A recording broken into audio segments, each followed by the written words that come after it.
Hello दोस्तों, हमारे channel में आप लोगों का स्वागत है। आज हम लोग देखेंगे रसखान जी का जीवन परिचय, जो कि बहुत ही इम्पोर्टेंट जीवन परिचय है। यह हर साल बोर्ड एग्जाम में पूछा जाता है। इसको भी आप लोगों को तैयार कर लेना है। सूरदास तुलसीदास और रसखान जी का और बिहारी लाल जी का और मैथिली शरण गुप्त जी का और महादेवी वर्मा का, इन लोगों को आप लोगों को एकदम तैयार कर लेना है, जो कि हर साल बोर्ड एग्जाम में पूछे जाते हैं। पहले आप लोगों को रसखान जी का नाम लिखना है, फिर इसके बाद अंडरलाइन कर देना है स्केल से एकदम अच्छे से, और फिर बॉक्स बना के 4-5 पॉइंट इसमें भी लिख देना है।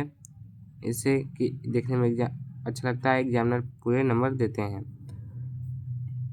इसमें क्या लिखना है, बॉक्स बना के नाम लिख देना है, जन्म जन्म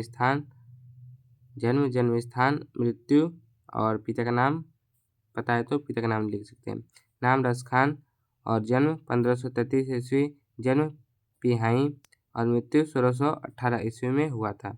और आप अगर आपको संक्षिप्त परिचय याद है और जीवन परिचय यानी कि दूसरे लोगों का आ गया, तो आप लोग आपको संक्षिप्त परिचय याद है तो बनाकर भी आप लिख सकते हैं।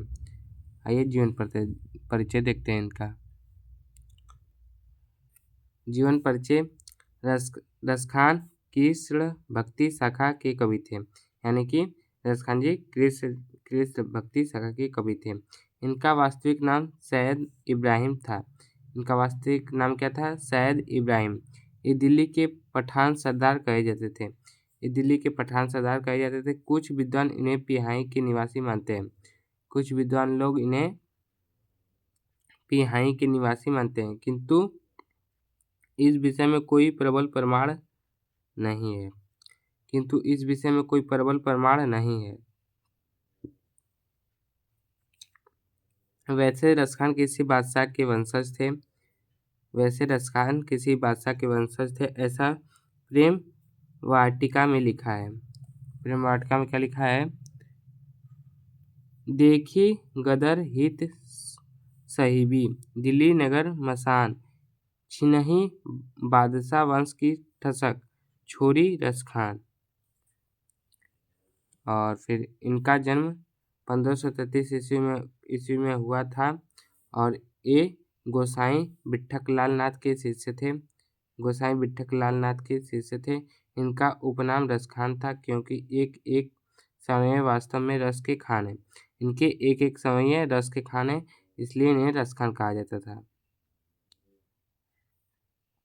इनकी मृत्यु सन 1618 ईस्वी के लगभग हुआ। इनकी मृत्यु लगभग 1618 ईस्वी के लगभग में हुआ।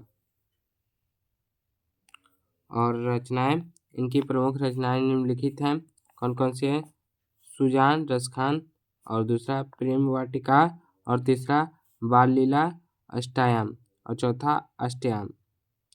और पहले आप लोगों को इनका नाम लिखना है रसखान, और रसखान जी का नाम लिखने के बाद बॉक्स बनाना है। बॉक्स में 4-5 पॉइंट हाईलाइट करके लिख देना है।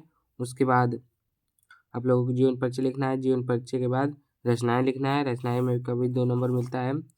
और इनकी प्रमुख रचनाएं निम्नलिखित हैं, या रसखान जी की प्रमुख रचनाएं निम्नलिखित हैं, ऐसे भी लिख सकते हैं। और इनकी रचनाएं क्या क्या हैं? सुजान रसखान और प्रेम वाटिका, बाल लीला, अष्टयाम, ये 4 हैं। इसको आप लिख सकते हैं बोर्ड एग्जाम में।